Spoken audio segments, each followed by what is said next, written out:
The Marcos family and their ties with the Vatican and religious orders.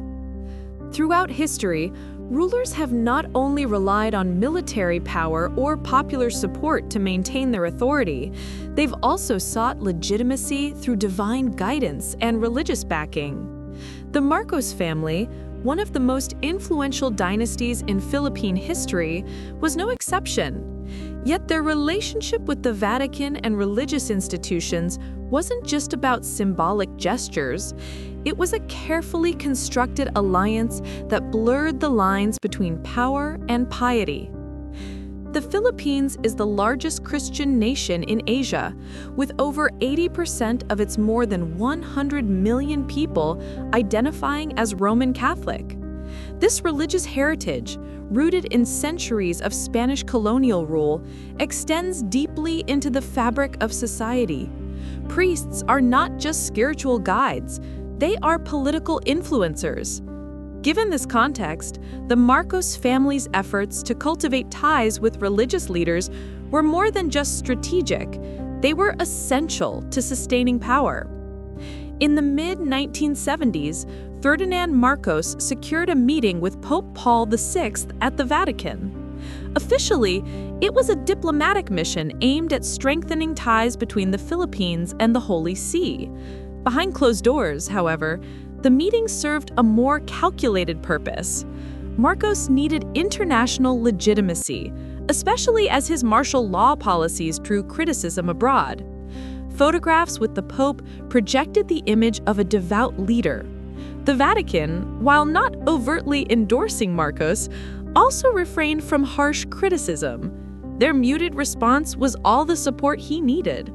It was an implicit approval that allowed Marcos to maintain a degree of respectability in the West.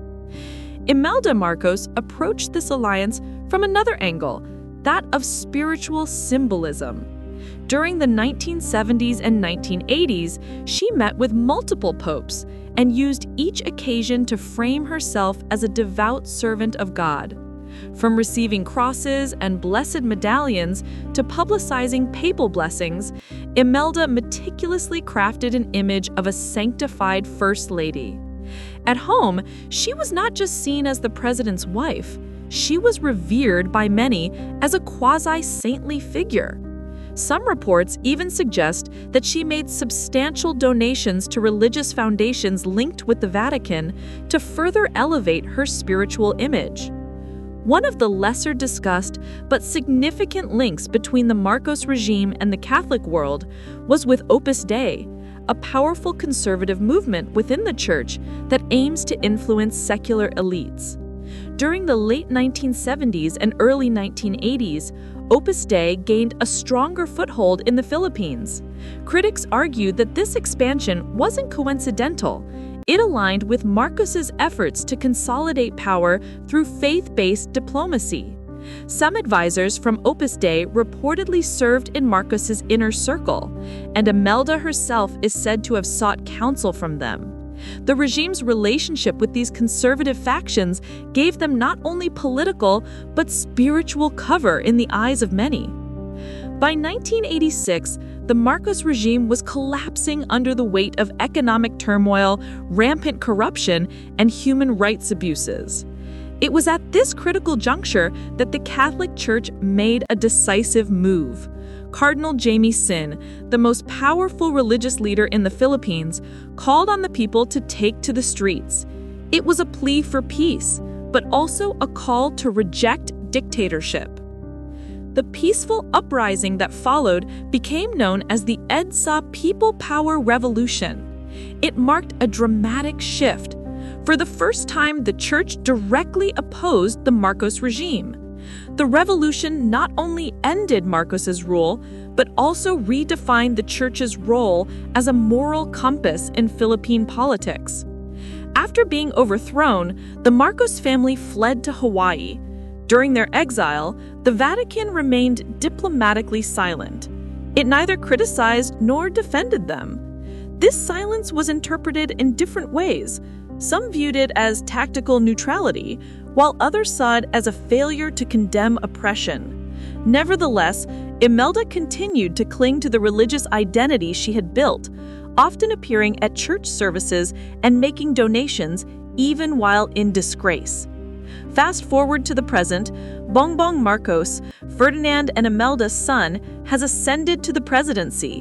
While many remember the past with skepticism, he has also leaned into the family's tradition of religious posturing.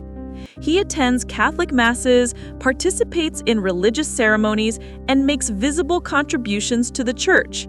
However, the church today is more cautious. Unlike in the past, its leaders avoid direct political endorsements and instead speak through moral guidelines and social statements.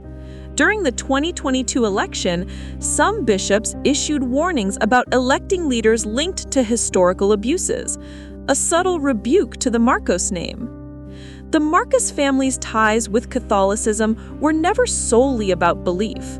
Religion became a tool, a weaponized form of image management and political engineering. Holy relics, papal audiences, and religious donations were meticulously used to sanitize a brutal regime, particularly through Imelda's calculated use of Catholic iconography and her portrayal as a sacred figure. This strategy created a paradox. The same regime accused of torture and theft managed to portray itself as divinely favored. Conclusion: faith, power, and illusion. The relationship between the Marcos family and the Vatican is far more intricate than mere devotion. It's a study in how religion can be co-opted for political survival and how institutions meant to guide the soul can be manipulated to justify oppression.